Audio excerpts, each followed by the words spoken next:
Questions about this presentation, this part of the program. Yes. Yes. I very much appreciate the last presentation. I also think we should know that 30 Italian-American soldiers, starting with the Civil War, have won the Congressional Medal of Honor. And in World War II, one of the largest ethnic groups fighting for this country and this Constitution were Italian Americans. Thank you. I think we should give a round of applause. Thank you.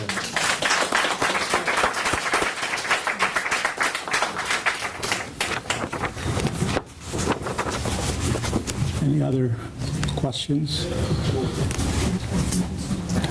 You know, one question that I would like to pose to Judge Sinisi or Deputato D'Ambrosio. The Italian Constitutional Court was created in part as a reflection, or, both the Italian Constitutional Court, the Constitutional Court of Germany, and I think of Austria, kind of reflect the American Constitutional Court. Can you say anything about that? Yes, Judge Sinisi. Obviously, as you know, the Constitutional Court in Italy started to work after the Second World War. Yes. So, because we do not have any kind of Constitutional Court before, since we had a dictatorship, so nobody wants to be the guardian of the Constitution without the consent of Mussolini. So,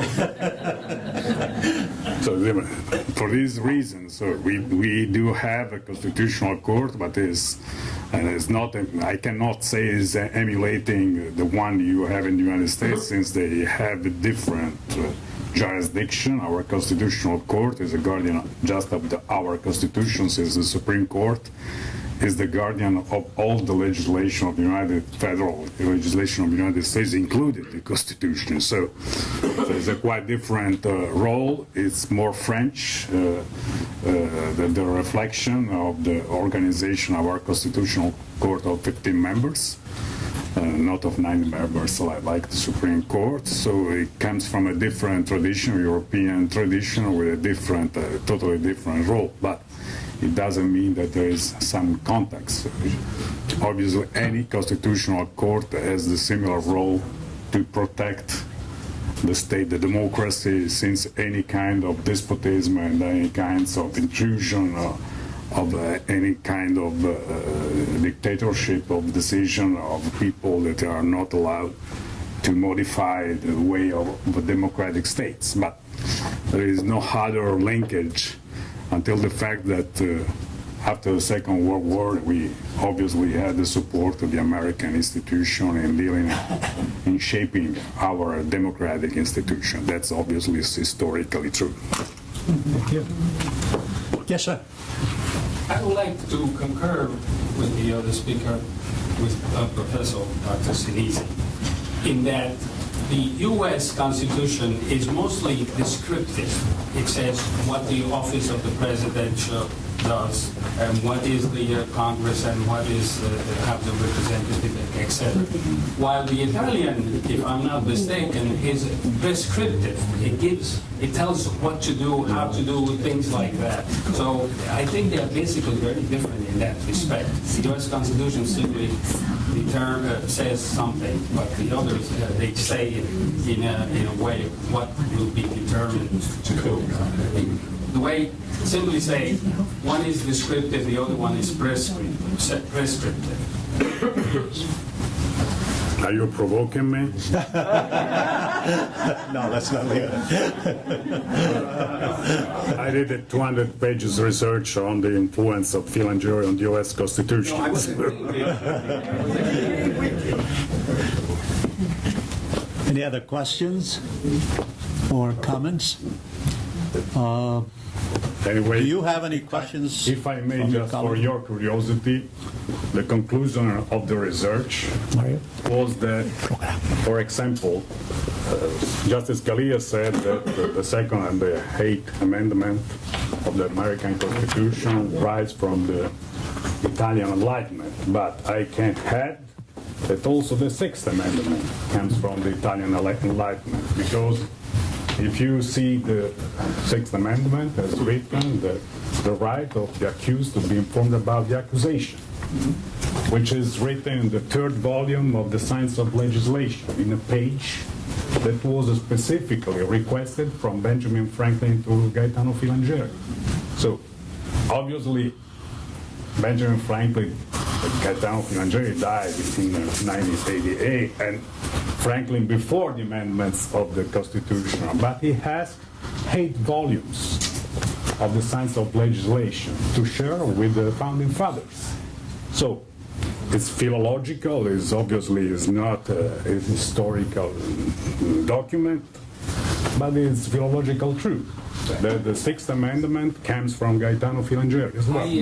I was agreeing with you. I was saying is that there is more of the European influence in the American Constitution than what Professor Rotella was saying, that the Italians, the American Constitution influenced the Italian Constitution. After the war, these 3 countries created, mainly because there was no Mussolini to resolve the problems, created a constitutional court. Italy has a Supreme Court, which is not a constitutional court, but a constitutional court to resolve problems of constitutional jurisdiction. And maybe it ends there.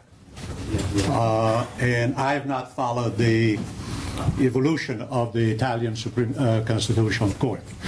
But you know, it's a historical fact that the U.S. Army and the occupying powers in general, in Germany, in Japan especially, I mean, and elsewhere, they obviously had an influence on the post-war. They were occupying powers. They wanted to get rid of the.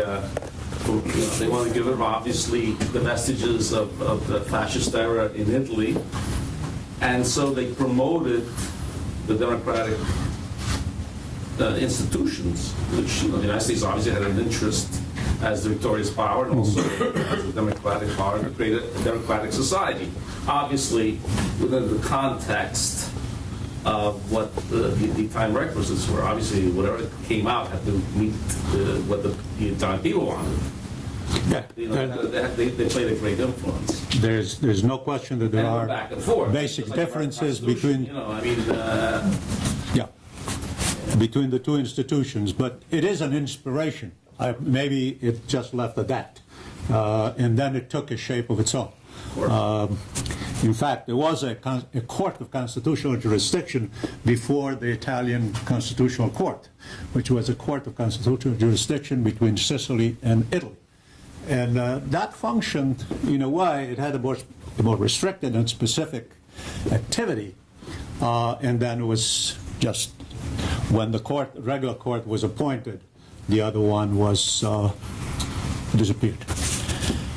Anyway, let me pass on to a summary of, or how can we summarize the many wonderful presentations that we've had during the day. I really would like to put them into 2 categories. One, especially in the first part, we heard about Antonin Scalia, the man, the human being. And then, of course, in Dr. De Simone's presentation, his meaning as an Italian American, and his meaning to Italian Americans, which is probably more critical. And I would like to believe that with those presentations, we also heard the underlying culture of this man. Certainly I would like to learn more about the influence of his father on the man. A man of letters, not a jurist, and what influence, how it contributed to his view of the world, or as the Germans say, Weltanschauung. And then, on the other hand, we heard about the approach of the jurist, how he functioned, how he interacted, not only with the jurists, but with the public at large. I'm also told that he probably asked more questions at open sessions of the Supreme Court than any other judge. And what role did that have, aside from the quizzing of his clerks? How did it contribute? These are things that we certainly that create the foundations upon which the preparation of this man rested. Let's not be under any illusions. Antonin Scalia is a very controversial figure, period. I checked with two individuals, somewhat close to me, before today. One who is a lawyer, spoke highly of Antonin Scalia, the jurist, and how we will have to contend with his decisions and how our presenters indicated the influence that he's had on our thinking about the court and changing the course of the court. And the other one, also a lawyer, said, I don't want to hear about the man. He has stopped progress in this country. And by the way, this is a contention, this is a position that we must admit that it exists. I hope it doesn't discredit the Italian-American community, but he's also seen as not necessarily a positive force in American history. I think time will tell. Mario, 10 years from today, you should have a repeat of this conference.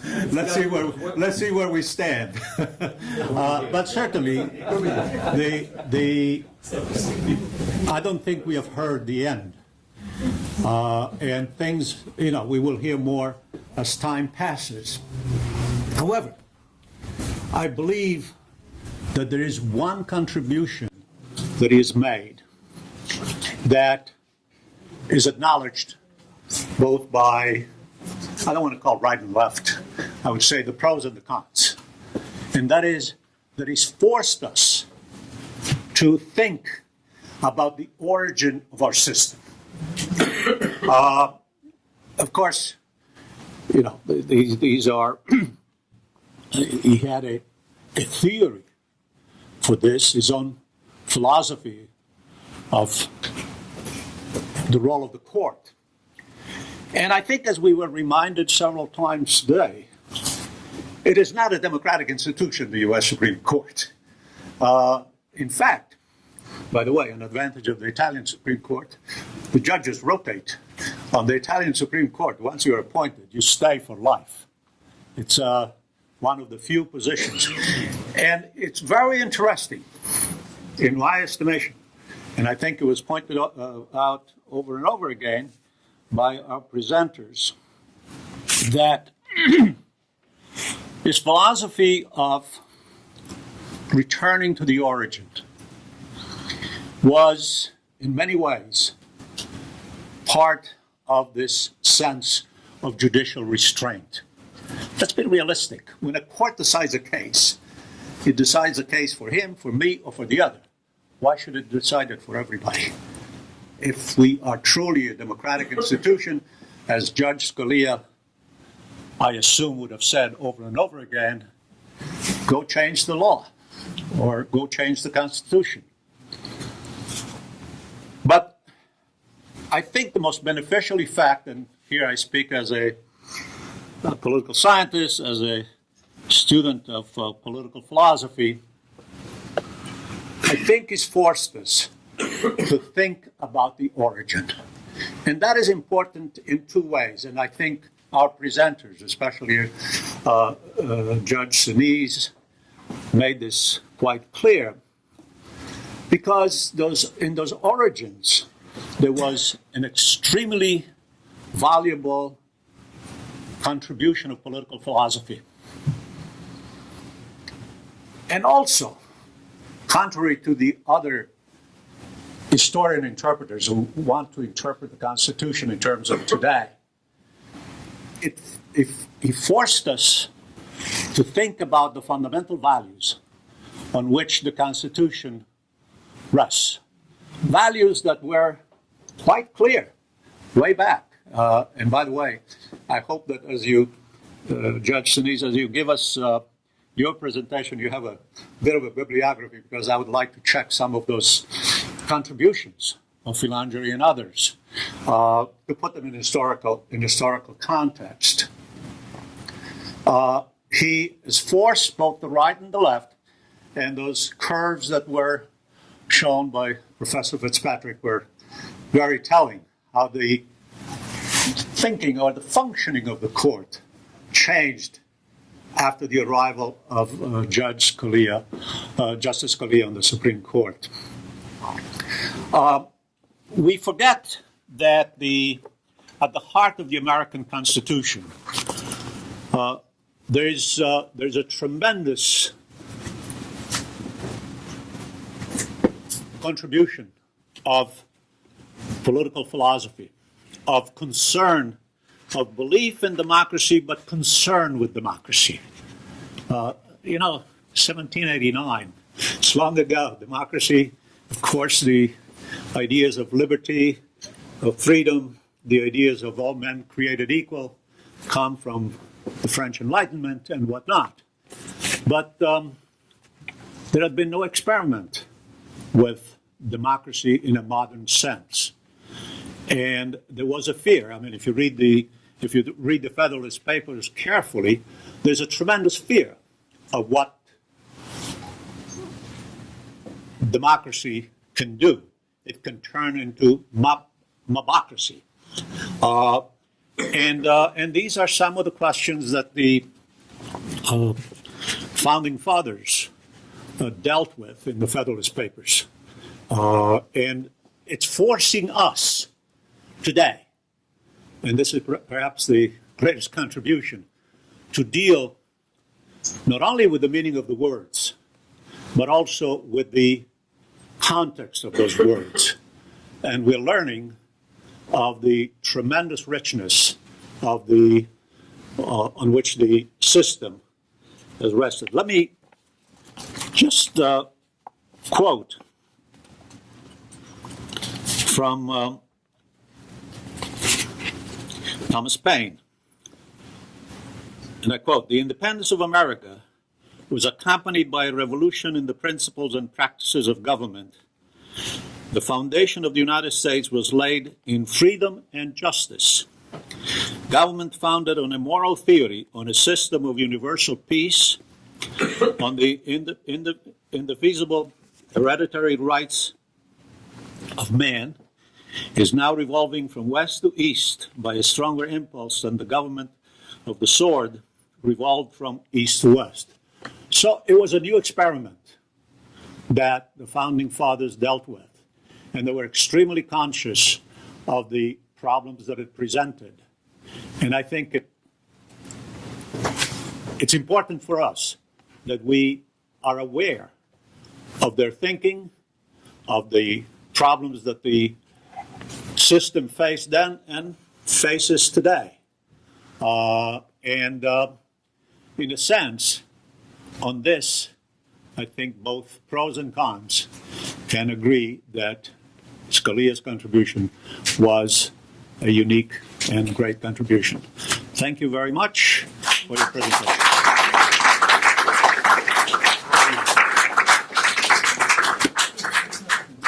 Just 2 seconds. At the end of a conference, and when one of the organizers goes home, there is a reflection, sort of. to what extent really all energy and the time that was invested by people to put together this thing. And you ask yourself, was it really good? And I must believe that it was an extraordinary conference. This is because of the kind of speakers that we invited. And I say again, we invited. We picked and chose those people that we wanted.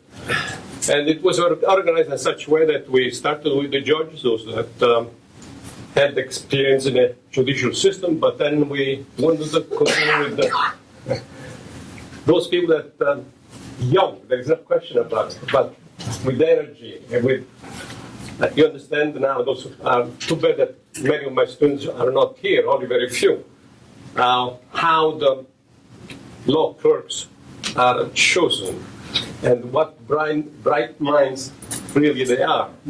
And we know that that first experience eventually will put them on a path of great success, and eventually they become judges. So I want really admire those comments today. You were really brilliant, okay? And so I was very happy that we made, because we could have chosen from, I don't know, 30, 40 form clerks, but I think we were able to choose the right one.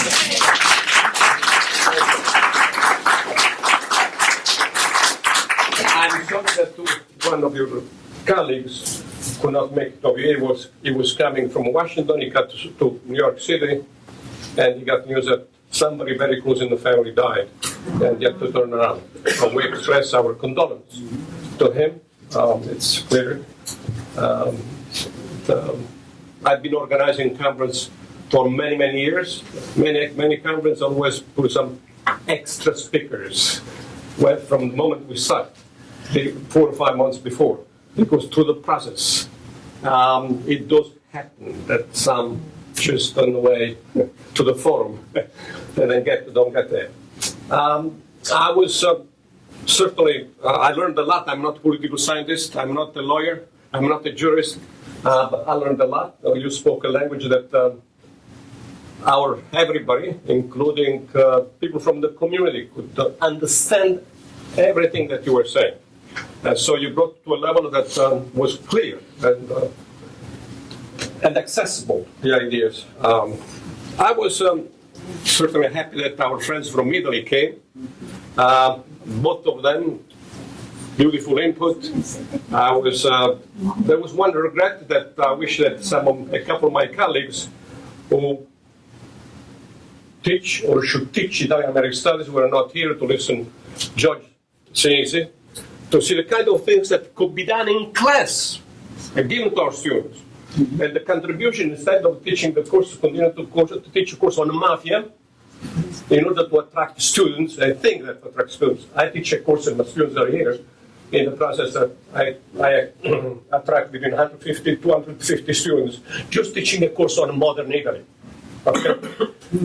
So those are the issues that in our course we should teach, the contribution that Italians have made to this country. Philip Mazzei there was a strong connection. And then I just one because certainly made a beautiful presentation. It was very close of Jefferson. Mazzei brought over here the first grapevines, and he planted in his property, Monticello. And yes, they established a close relationship. And so, yes, there is no question that they discussed about the issues of, all men are equal, created equals. It's unquestionable that that basic principle of the Constitution came from Philip Mazzei. And I think that much more than that, certainly. But we are concluding our presentation over here today, this conference, with a musical presentation. We were able to do it. We are very grateful to the composer. They are just practicing and waiting for us. Unfortunately, there is no piano here, and we could not make over here. So we are going to move in the Center for Italian Studies very close. Don't worry. It's the Center for Italian Studies is located in the library on the 4th floor. And Mr. Wang is going to, he met several times George Scalia and Justice Ginsburg. And so they did a lot of research. He composed this opera. And we have the 2 graduate students from the music department. As for those of you coming from Italy, we have an outstanding music department at Stony so we were able to get their support. And they are going to sing for about, I would say, a duet. Yeah. But first, Mr. Wang is going to give an introduction, brief introduction to the opera. So I thank you, all of you, for coming.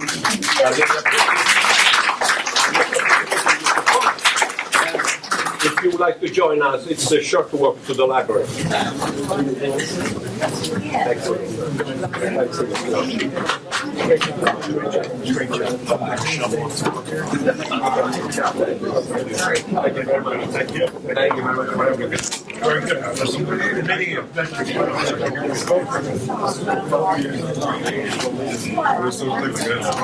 Very good.